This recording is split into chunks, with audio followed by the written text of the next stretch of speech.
Welcome back to the Fantasy Formula and the second half of our mid-season review for 2024. I'm joined again by Rob and Terry. We've got the whole gang together breaking down all of the biggest news and statistics from the first half. Gentlemen, are you ready to pick it up for the second part of our mid-season review? I can't wait, Adam. The Tech Corner upgrades such a staple of our deadline shows, and Terry's got so much interesting information to share with us that I can't wait to dive into. Yeah, no, definitely. It's going to be really interesting to see just what are the winners and losers, because there's been a fair few this season, that's for sure. And going into the second half, I think it's going to play a big part into the fantasy form of the game as well. So if you missed the first half, I recommend you go back and review it. We talked about all of the key statistics, the biggest headlines, the most devastating moments of the season so far, and what we think are the big lineup trends that will start the second half for us. So now, Terry, let's turn it over to you and one of my favorite segments from the preview show, and that is the winners and losers segment with your own F1 Coffee Corner spin. Take us through it. Well, this was actually really difficult in terms of, upgrades and who bought what, because I could literally talk for hours over, who brought what to a car and when. So I decided that we'd go quite simple with winners and losers. Some of these may look a bit strange on paper, but bear with me as I explain it. So the first one, Red Bull, there'd be a lot of people sort of thinking I've lost my marbles completely, considering how dominant the RB19 was compared to the RB20.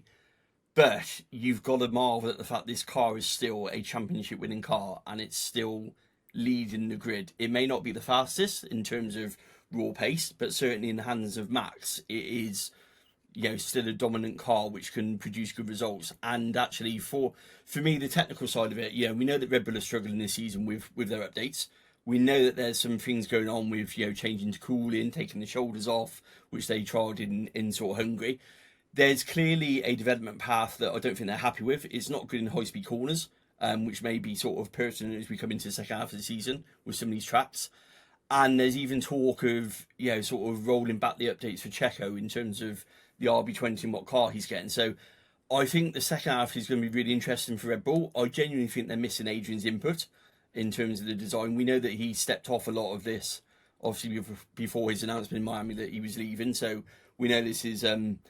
Pierre Rocher's car, but Adrian isn't having those technical meetings. In fact, he's not even at the track a lot in terms of setup and getting things right. So it's going to be a really interesting second half of the season for Red Bull and development of what they bring, because they haven't made the strides they thought they were going to. And in the current cost cap era, I personally think we're seeing a bit of the cost cap penalty coming into play, where they had limited wind tunnel time. They went with this radical design, which was around cooling, because that wasn't affected by the wind tunnel penalty.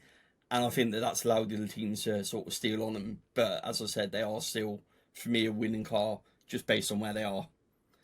That's such an amazing point. I think so many people forget that as Red Bull take this step back, this car was developed during a constrained time when they were serving that penalty, and it's starting to really prove that penalty was effective. So a point that's very understated that you've done a great job of bringing up. And also on this Red Bull, Max Verstappen has 7 race wins. So even though they've taken a step back over the last month and a half or so, he is still dominant in P1 in the driver standings. Terry, I want to move over to their sister team in RB, because I've been touting both Yuki and Daniel as fantasy assets to watch out for in the second half, because it looks like they're really starting to dial in those early season upgrades. Could you tell us a bit about why they're a winner on your list? For literally exactly what you said. So we know that at the end of last season, they invested heavily in terms of updating their car around the back end of the season. That was to enable them to take parts from Red Bull that they're allowed to take ready for the season. So the front suspension, that side of things. They are struggling with the same thing. Interestingly, Daniel Ricciardo just this week has talked about high-speed corners on the back of Max talk about high-speed corners. So there's clearly some car setup similarities between sharing parts that we see a lot of it when teams are customer teams in Formula One. But they are the best of the rest in terms of in the middle of the pack and their rise up. And early season, it kind of looked a bit doubtful, but since they've dialed in those updates and got control of them, they've actually started to make a real shift up towards. And with their plan that they've got going forward and the way they've made strides, I can actually see them almost locking out kind of where Aston Martin were last year at the back end of the sort of 4 top constructors and coming as the sort of 5th or 6th best team, definitely. Alongside Haas, which will probably lead us nicely into the next one. Let's talk about Haas, because at the beginning of the season, Ayo Komatsu said we expect to be running right around the back row for the first few races, but then they came out of the chute pretty hot. We've talked about them pretty heavily in the first half of our mid-season review, that they're actually looking really, really strong, both as fantasy assets and on track as well. Tell us a bit about what led Haas's turnaround this year. For me, it's a bit surprised. I'm sure Rob can back me up on this, because obviously the amount they share from Ferrari. So you've got Ferrari in the losers and Haas in the winners. But that tyre deg was crucial to them, which both teams ironically got on top of now. So the updates that Ferrari have made have helped that. It's just Haas have clearly got a better handle on that car in terms of the midfield. So I think that Komatsu's done a great job in terms of developing that car forward. We know he's got that engineering background anyway. A lot of talk is the budget's still the same. They haven't spent more money or anything like that from the signing days, which is another interesting way of looking at it. But I also think that maybe not enough credits go into the way Gunter actually left the team, because again, these cars were developed last year and we were told that coming out of Bahrain they'd be stuck at the back, and they weren't. So I think there's a bit around other teams haven't potentially got the best out of their cars, which would come on to the losers, and Haas have made those steps forward, but also maybe actually the car wasn't in as bad position as what people were predicting when Gunter left in sort of the beginning of January time. So I don't know what you think about that, Rob, being a Ferrari sort of lover as well. Yeah. I mean, we can get into Ferrari in a minute because I've got quite a few questions to ask. But just one last thing on Haas, they're seventh in the constructors, 7 points adrift of RB. Do you think they've got enough in the tank to push for sixth? I feel like Aston Martin is probably a bit beyond Haas's reach at this point now, but it's going to be a tight battle for P6. Do you see Haas emerging on top of that? Potentially, I think that RB will have a better development program than what Haas will have for the second half of the season. But then both drivers have actually been quite consistent for Haas from that point of view. So I think that the RB drivers, along with the Red Bull drivers, are going to have a lot to prove in the second half, which may just be where we see the difference. People like Daniel Ricciardo who are driving for their future. Actually, is that going to lead to mistakes which can potentially hurt them, or actually is it going to lead to the opposite, where they're driving for their future and we suddenly start seeing scintillating performances which we may not have seen in the past? Do you want to walk us through your losers then, Terry? Because I feel like there's quite a few interesting teams on this list here. I do, but before we go, we ought to touch on McLaren's updates, because Miami was the key for them for sure, and in fact for Mercedes. So both of those two were sort of key in terms of the winners. So Miami was pretty much a whole new car for McLaren. When you think about going back to that update, I went back to it and I think it was like 14 updates they brought to that Miami Grand Prix. It was huge. It was like a B-spec car, and they've certainly turned the corner. They've got pretty much one of the fastest cars on the grid currently. I'm not sure we can call them the fastest just yet, but that gap has been closed, and Mercedes have made that very little and often sort of approach this year to their development. So very different to last year. They've introduced little minor updates at a time, made sure it's worked, and then brought the second part of it. So they've been almost modular with their updates, and we're starting to see the James Allison effect now, where he's certainly got to grips with ground effect cars, and actually there's not much apart from the floor that we saw in Spa that got rolled back because of the weather, but that's gonna come. That's coming to Zandvoort, so they're pretty confident for their second half of the season as well. So just boxed off the winners, definitely. Terry, I've got to know about Mercedes. They've struggled these last few years with the correlation between their off-track simulations and what they're seeing on the track, and it's led to some pretty tough years for us Lewis fans. What has James Allison done to turn things around so that their development correlates immediately with performance on track the way it has? I think he's gone back to basics. So yeah, with the updates they've brought, the floor and the front wing have been two key updates that Mercedes have talked about during this summer break over what's changed their season and changed the W15 in terms of the handling. So those are the two real winners for them. The performance has always been in the Mercedes. What's not enabled them to do is put the ride height as low as they wanted to. So in the wind tunnel, they've always had much faster performance. What we've not been able to see is because of porpoising, which some of the teams ironically have started suffering from since beginning of the season. They haven't been able to drop that ride height to actually get the car in that sweet spot, and that makes it a lot harder to set up. Whereas now they seem to have solved that problem. It's enabled them to just bring more setup options to the car, which allows them to just be more versatile. So if anything, that's what he's brought. He brought that correlation that when they bring an update, it's actually doing what it should be doing. And he's also holding back on the second phase. So first 5 races, we didn't see anything from Mercedes at all, apart from wing specific. Whereas their plan is actually quite aggressive for the second half of the season in terms of updates because of that, which I know there's this perception that Mercedes update their car every week. I see it on social media quite a lot. And how are they doing it under the cost cap? But actually, a lot of it isn't. It's very, very minor updates when you think that McLaren always spent a lot on that Miami update and then have tweaked it since then. So that's what they've done. They've honed in on little and often, solved the core problem, and then built off from that. And that's actually a great segue into our first loser and getting Rob some of his answers, because Ferrari had a really great start to the season.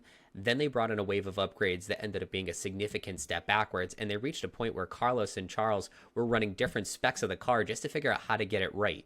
Could you share with us where Ferrari might have misstepped and what are the prospects for them digging out of this? Well, Imola is probably the track where they've made the step backwards, because that was the track where they introduced this raft of updates, this B-spec car, which they were talking so highly about. And I think they're a victim of where Mercedes have been in the past. And I think where you think Aston Martin have certainly been, where with the cost cap, if you take a wrong path down development, you can't spend your way out of it anymore.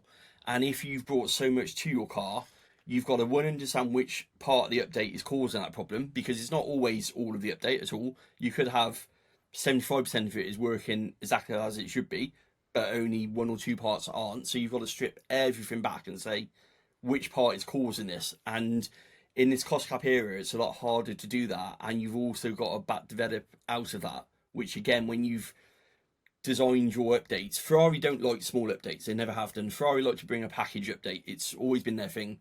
They like to get everything all together, load it all on the car, 2 or 3 times a year. That's the way they bring it. And they're a victim of this now, where they brought this big upgrade, something's not worked on it, and they're having to dial it back and figure out exactly what the problem is. I'd say it's probably around the floor, looking at the porpoising we've seen in the past couple of races. That seems to be the big issue, and that straight away adjusts your ride height, goes back to the Mercedes problems. You can't run it in the sweet spot. So yeah, it's going to be, they have got updates coming. They have got a package on its way, so it's whether or not that's fixed or not could be key to the second half of the season.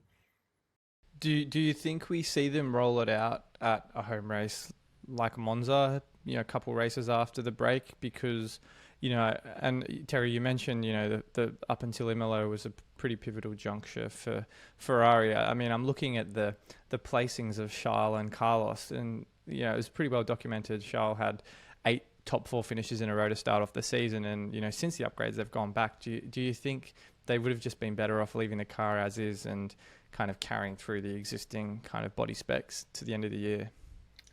Yeah, I do think Monza will be one. We know that Ferrari likes to put on a show, and we know they'd be keen to do that with where they are. So I'd expect them to hold off with it being so soon. Danforth probably isn't in their interest to bring one unless they want to test some parts on it. So yeah, I think last year they did something very similar. They brought an upgrade package to Monza as well, which helped them. So they've got obviously a lot of data from Monza. They know what to do in.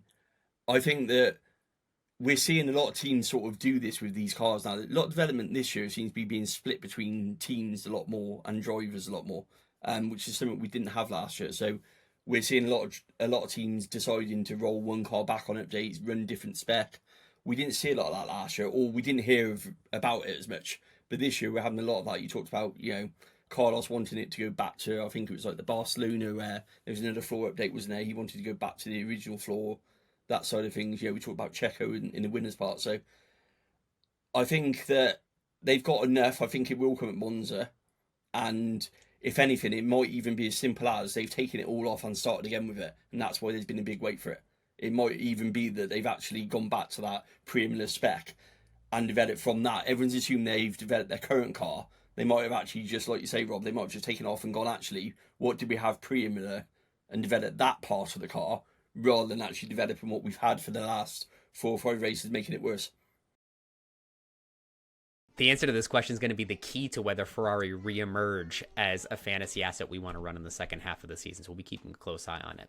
And Terry, one of the questions I still haven't wrapped my head around is Williams in this development that they've had this year. It's clear that they want to have a more balanced car and something that performs equally at every track rather than being fast on the fast circuits and then just non-existent in everything else. But it seems like they've been pretty meh all season. Could you explain what the shift in the technical has been for Williams, and what do the next few months look like as they start preparing for a life with Carlos Sainz? Exactly what you said. They've tried to make an all-round car, and in the end, they haven't developed one that's good enough to do either. So they kind of found themselves caught in no man's land, really, where the other teams have got it better around them. So Haas and certainly VCarb, they've managed to score the points on the tracks where Williams traditionally would have scored points, because Williams have gone for this all-round package, but actually haven't made enough of a step forward. So they've just been a victim of taking away that straight line speed for aerodynamic cornering ability, but not being able to capitalise certainly early on in the season. When I'll say the first couple of races, they probably had good opportunities to get some points and didn't take it, and that's probably hurt them. Whereas now, actually, there's not a lot of tracks where you would have said Monza in the past would have suited Williams, but actually this season will it suit them, because they've got this more all-round package. And yeah, we'll come on to future updates. 2025 is going to be huge for the teams. What happens after the summer break? It's going to be, there's some interesting stories coming out over who's doing what for the rest of this season. That's for sure. You had mentioned 2025 upgrades. Let's lead right into that, because I think there's going to be already a big arms race to start getting ready for these cars next season. What do you know about teams that have already started on it, and what are some things we should look forward to for next year? Right, so this is where it all gets a little bit confusing in the technical world of Formula One. So we all know that the cars are changing for 2026. That means they've got to be developed before then. Now, the car development comes out of your current pot, so you don't get anything extra for the new regulations at all. Now, the rules that the FIA put in place mean that you can't start any computer design or wind tunnel design for your 2026 cars until January 2025. Now, that's a new rule that's been put into place. So last rule change, you could develop it for a couple of years. You could siphon some of it off. This year, you can't do anything in terms of computer design and wind tunnel design until January 2025. What that means is, especially if you're a top team, most of your development for 2025 is going to go on new regulation cars, which then means you've got to bring your 2025 car forward. So we're hearing already Williams have got their 2025 car in the wind tunnel, and they've actually said that bar some track specific updates, they're turning off pretty much all development now.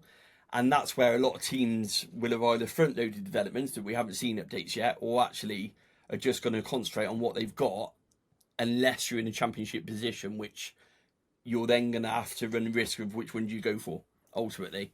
Because the teams like McLaren, for example, do you put everything into trying to hunt down the Constructors' Championship, knowing that could compromise you next year, or do you actually just settle for what you've got? It's going to be really interesting to see which the teams do, especially, like, say, the top end, because we know that sliding scale drags your wind tunnel allocation down as well. So your Red Bulls, your Mercedes, your Ferraris, actually they get less wind tunnel time than the likes of Williams. And I think what we're going to see for 2025 is a lot of what I call an evolution of this year's car. So I think a lot of next year's car will be very similar to this year with just tweaks to it, rather than actually a team using 2025 as a big overhaul of the car. So we might be for a real interesting season next year and the back end of this year based on that. Yeah, I think you make a great point about McLaren trying to chase down Red Bull, because aside from those two competing for the constructors, the remaining top five, I think Ferrari, Mercedes, Aston Martin are all pretty bedded into where we'd expect them to finish by year end. So I definitely agree with you that we probably could see, any team that's not in a battle for an important position in the constructors standing just turn their attention towards next year. Yeah, and they don't like giving away stuff too early neither. So a lot of the teams will be scared to bring an upgrade if they think it's going to make a big difference, if that's a 2025 update. And then we've got this change in the regulations that we've seen that was snuck in for the summer breaks around brakes, which we don't know if that's an impact on a team or not. So I don't know how much you've seen this, but in terms of the regulation changes, there was a change made to brakes and how they operate. So it looks like somebody's either got a design which they've asked the FIA for clarification on, or somebody's got something on their car with regards to brakes that the FIA don't like and they've asked them to remove. So what we don't know is that going to affect somebody in the second half because it might already be on a car, they don't tell us that information, or is it purely that someone's got the design and they brought it forward, and the FIA have seen a loophole they want to shut. So again, that could be interesting. We know that there's a lot of talk around, people instantly went to Red Bull saying that actually they've taken off, that's why they're so slow. But a lot of people have also said, could that be why McLaren and Mercedes have actually gained a lot of places, because actually they found something with the brakes which they could tap into in terms of a grey area regulation. So that might also throw up a surprise as we head back after summer break in terms of tech updates. Well, it's going to be really interesting to see how these teams balance the remainder of 2024 with getting ahead on 2025. And I had no idea about the regulations and when we can start looking ahead at 2026 and what that means for all these teams bringing their 2025 development into this year. So some great insights as always from Terry. Rob, I want to bring it back to you to talk about the chip outlook for the rest of the year. For those of us that still have chips on the table, what are some of the best races that you recommend using some of them as the season goes on? Yeah, I mean, in part one, we talked a lot around the limitless chip and those times earlier in the season that was most effective to deploy that. But there probably are several of you watching this that still have it ready to use for the second half of the year. And there are 3 sprint races remaining in Circuit of the Americas, Interlagos, and at Qatar, where it could be used effectively. I don't have a strong preference as to either of those 3 races. I think you probably just want to use it at a time where the times for the top teams in free practice 1 and sprint qualifying are clear cut. So wait and see. I don't think necessarily that one track is overtly better than the other, but I think one thing I will say is Brazil can sometimes attract a little bit of rain, so maybe something to consider there. Autopilot, Adam, we talked about this a little bit before we jumped on the air around Zandvoort and what that means for people running a 2 premium driver lineup. Do you want to walk me through kind of what your thought logic was behind that?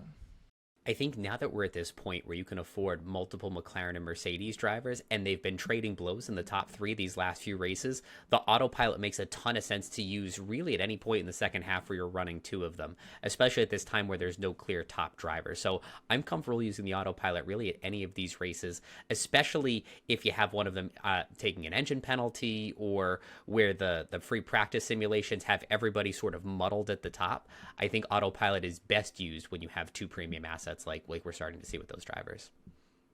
Yeah, I mean, I used it in Canada when I had Lewis Hamilton and Charles Leclerc and couldn't decide over which one was the better option of the 2, and that worked out well. So, like you say, just an optimal time is when you're undecided as to which 2 drivers could score the highest in your team. And that was a huge use for you, because I had my 2X on Leclerc with no chip, took the DNF, and then you just move your chip right over to Lewis, and ended up being a huge windfall for you. So it was a great play. It was, but fantasy is somewhat luck dependent too, so I won't take full credit for that outcome. Wildcard's another one that I have not used, and you have used, Adam. Terry, I think you've used it too, if I'm not mistaken. Yeah, I've used Wildcard, yeah. Yeah, what were your guys' thoughts going through when you used it, and the logic for people that may not have yet deployed it in the season so far? For me, we were at this point in the season where I just come off of Canada with a lot of Ferrari on my team, and I need to make a big move into some of the McLaren and Mercedes teams that we're starting to see today. And so I used my wild card and made a 6 asset move on my team, totally rehauling everything, including the back markers too, just so I could get all the pieces in the right place. So the wild card for me was where I wanted to do a huge overhaul when there was this shift in the game that I just wasn't prepared for. But also, as the season goes on, if you're 3 or 4 races to the end of the season and you're taking 2 -10s or even 1 -10 by the time we get to Vegas, I would just use it to make sure you're covering off some points. Yeah, I used mine quite early on. I think it was around China time, because I needed to get out of my early season sort of lineup. So I went with kind of like stake in there, and when I went to make the moves, I was making moves where it was costing me a ton of points. So it was just made more sense to get out of that and make the moves. And I think I literally did it for the China weekend, ready for the sprint weekend, which turned out to be a good move in the end. So yeah, very similar. I think I was taking a big hit on the minus points, so I was like, actually, I just need to use this chip now and mitigate it completely. So it served its purpose to get me out of that early season lineup that I found myself quite locked in and wasn't working for me at all. Yeah, I mean, China was a race where chips were flying thick and fast. The wild card, the limitless chip, a lot of people used, and the no negative was one that you and I, Adam, we used with some success. It was, I think, I wouldn't change my approach to using it there. I think it was based on the information we had at the time, the best use of the chip for me. But there are still quite a number of tricky races to navigate in the latter stages of the year. What's your thoughts on for people who still have it in their pocket? So I've put Singapore as a top track for no negative because this is always a wet race, very, very tight walls. It always elicits some mistakes from people. And you think back to George Russell leading that race and then having that devastating crash toward the end. But there are also these little incidents at the back of the grid that happen from time to time too. Singapore has had 10 DNFs combined over the last 2 seasons, one of the highest DNF circuits on the grid. Rob, a moment ago, you had mentioned that Interlagos often brings some rain. So between that uncertainty of the rain, the 3 events of the sprint weekend, we have a lot of opportunities to cover off some of those negative points. So that's where I'd use the no negative. Yeah, very much like that. I think Qatar is one of the harder tracks to gauge because it is the last sprint. What best chip is there? You don't also want to get to a point where you've planned to use it in the last sprint and then the free practice and sprint qualifying times go bottoms up. So my approach to using chips that are more effective over 3 sessions, like Limitless, like No Negative, like 3X, are probably not reserved for Qatar for me. And lastly, the only one I want to cover off here is Final Fix. I think we all have Final Fix on the table. We didn't use the Piastri to Verstappen move that so many did in Spa. Rob, are there any obvious opportunities that stand out for you, potential what-if scenarios where you'd use the Final Fix? Yeah, I mean, we've talked about this a little bit already this year, and I think it's certainly one that is very hard to anticipate. You can get creative with it like we saw in Spa, and I think if it works well, it can really do wonders for your team value and your points. But I think I'd rather save it, as we mentioned in part 2, for more of a unforeseen circumstance. One example that springs to mind was when Sainz didn't start the race in Qatar last year with that fuel leak issue. That was a -20 for anyone that owned him. I'm not saying we're going to see something exactly like that again this season, but I'd rather be safe than sorry. And if it gets to the last couple of races and I still haven't used the chip, it's not the end of the world. I'll then be creative with how I want to use it. For me, I'm just hopeful that there will be a moment where there's a really stunning moment in qualifying. One of my top drivers drops to the bottom, and I don't think he quite has what it takes. Maybe it's a low overtake circuit or wet conditions, and he can't quite make it up during the race. Hopefully, final fixing a Mercedes for a McLaren or a Ferrari, something that will salvage some points on race day. Otherwise, this is a chip you can get really caught out at the end of the season. If you haven't used it yet, you might try to get some last-ditch cost cap gains to afford better races in the final weeks, but if not, you might just have to sack it too. So very, very tricky chip to plan for. Definitely. I think one chip that is probably a little easier to plan for is the 3X. We last year used it in the first half of the season when we had 2 auto picks in our team in Verstappen and Perez to use it on. I think this year, as we've also talked about, a little harder to use out of the blocks. You need a bit more budget to have 2 premium drivers and not compromise on your constructors. And as I think we're building towards as the season goes on and we have a bit more budget, that sprint racing in Austin, the sprint race in Brazil are the probably 2 standout opportunities for us to use it there. Do you guys have any strong opinions on which race is better? For me, I'm still a little bit nervous about Coda because this is where we used our Limitless chip last year, Rob. We had the double DQ from Lewis and Charles, so I worry that there's something ominous about that circuit, but I would probably use it in one of the earlier sprints because, like you said, if you plan on using a chip at Interlagos and then there's rain, a late grid penalty, something that really throws off your strategy, then all of a sudden you're out of sprint weekends to use it, and then you have to throw it into Vegas or Abu Dhabi or something at the end of the season. That's really suboptimal. So I'd plan for Coda, and then if a disaster happens, commit to using it at Interlagos. Terry, what about you? To be honest, it's a chip I haven't really thought about. It's one of those where, for someone like me, I'm still learning the games, how these things work. So even like the wild card at the beginning and Limitless, it was like where to play them. So this is where I think the show's great for new players coming into it, because actually a lot of these chips I saw last year, either one didn't use. I mean, I didn't log in for my team for half the season last year, but we won't go into that. But for me, they were just chips. It's like, what do they mean? Because actually, where would you use them, and what are they actually used for? Because they just appear on the screen. So now I'm starting to understand them a lot more. Actually, I might I like to be a bit different, so I might go towards Interlagos on the basis that if everyone does start using it towards Kota, to be a bit different that way, just to see if actually there's a gain to be had in terms of making some places up. So I think sometimes when it's too obvious, you make the same gains as everyone else. So sometimes doing that little bit different, like Rob was saying about Belgium, it'll go one of two ways, won't it, for you, really? Yeah, it's one thing that if it pays off though can really benefit your team in your rank. And I do think if for whatever reason I haven't made much progress in my rank by the last 5-6 races, I think I may get a bit creative with those more powerful chips to try and gain an advantage, like you say, Terry. So a little bit of racing still to do, but we'll have to see kind of what the lay of the land is with 4 or 5 races left. So, gentlemen, as we look ahead, let's do one last round of predictions for the second half. We have some ideas on screen here, either circuits that you're really excited to see races for. Could we see any second half driver changes despite what their teams have come out and said this mid-season break? Or are there any drivers that you're looking to grab on your fantasy teams that will be rising stars in the second half? Go on, Terry. Start? Yeah, go on, Terry. Circuits watch, I think you touched on it, Adam. Yeah, Singapore, we know that actually, one, it's got a high rate of sort of DNS, high excitement.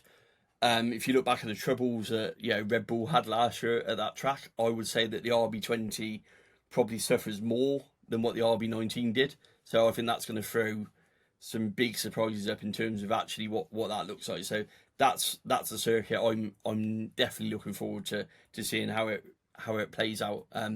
From personal view, I'm looking forward to Vegas, seeing it firsthand. From a purely selfish point of view, so. Yeah, and yeah, like anything, I think Qatar's gonna be completely different this year with later on in the year, not as hot. Sprint weekend still. I think that data from last year is going to be pretty useless there, because you think last year we actually had the set amount of laps on the tyres, we had the heat, we had quite a lot of factors in that weekend, which I think a lot of people have forgotten about as we head into that one. So again, I think from both a racing point of view and a fantasy point of view, that's going to be a very different proposition for people going into the second half. Yeah, I have to agree with you. They're going to be those last couple of races in Qatar and Abu Dhabi interesting to see when it gets down to get down to inches in the standings as to kind of where we're looking. I think there may be a few risks, but I'm a little, I wouldn't say overtly worried, but have one eye on Baku and Singapore, because they're back-to-back street circuits. And you just never know what to expect going into those weekends. We've seen the carnage at Monaco. We've seen, a couple of surprises.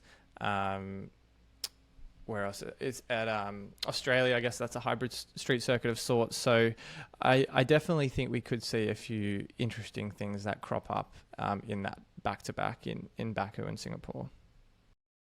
For me, I'm going to pick some rising stars. I'm going to double down on my prediction of RB being the drivers to own in the second half. I think, like Terry had mentioned earlier, they have some really great developments that they've already harnessed. And I think back to the AlphaTauri upgrades in the second half of last year, that they're not afraid to develop their car late in the season and make that big push. Smaller budget teams like Haas may take a step back if they're losing some of that arms race. So I think Yuki and Daniel could be the drivers to own.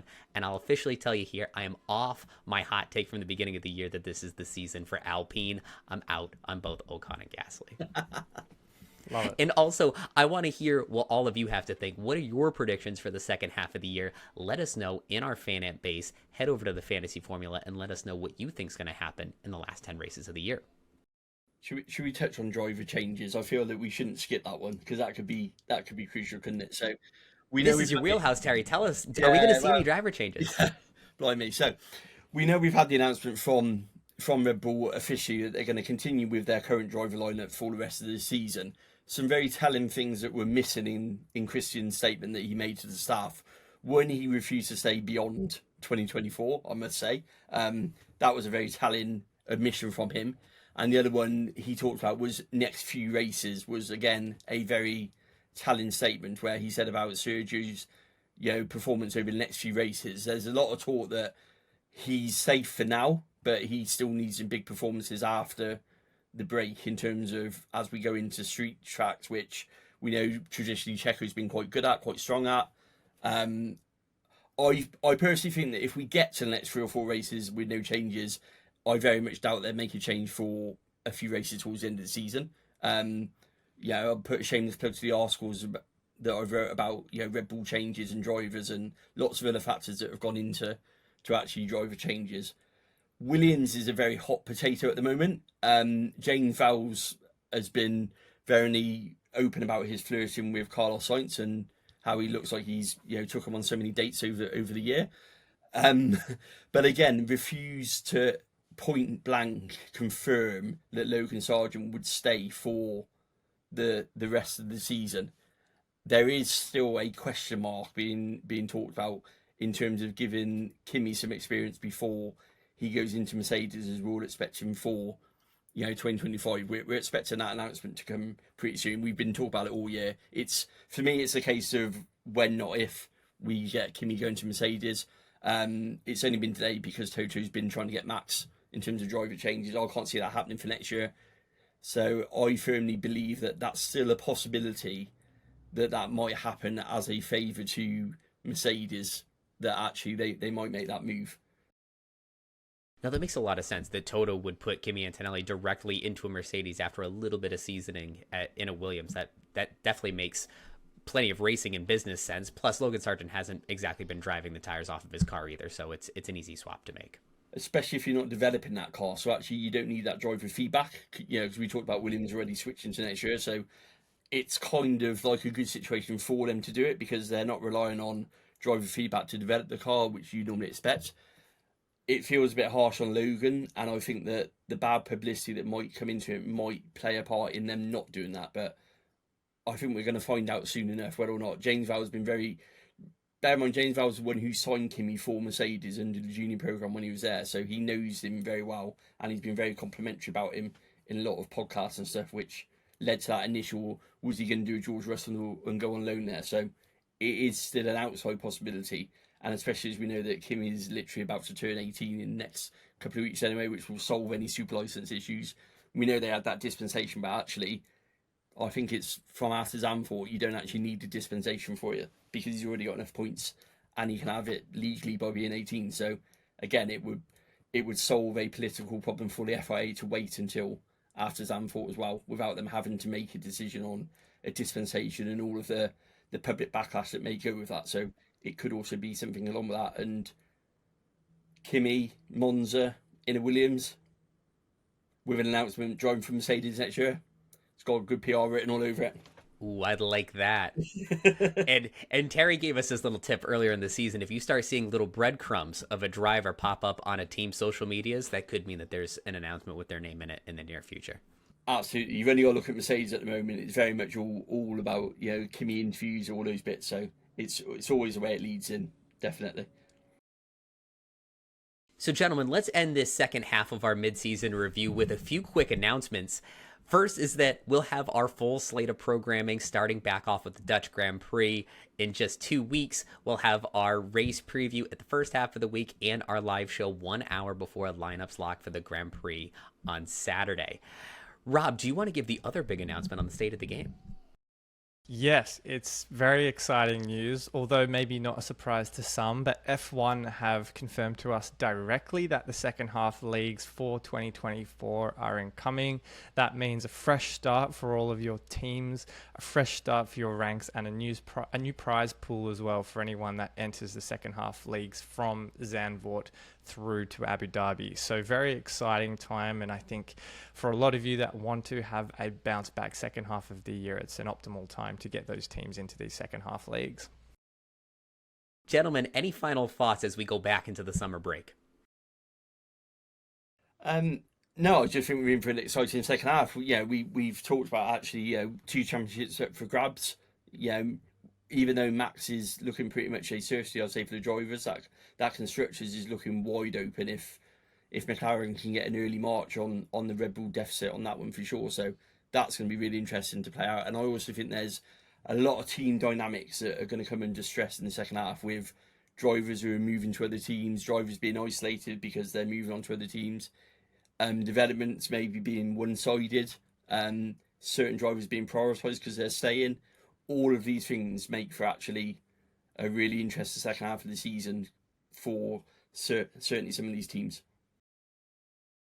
Yeah, I think it's going to be a really, really interesting second half of the year. I would even go as far to say it has been, in my opinion, the best F1 fantasy season so far. And with 10 more races left on the calendar, I think anything can happen. So a really exciting run into the rest of the year with race week previews, deadline shows, and plenty more to come. You nailed it, Rob. I'm really excited about what this means for us and our community in the second half. It's been a very busy year. You saw earlier in our series, there have been over 300 lineups submitted through our live show, so we've been awfully busy in what has been the craziest F1 fantasy season to date. So thank you all for watching. We'll be right back here with the Dutch Grand Prix preview in just a little bit. Thanks for watching.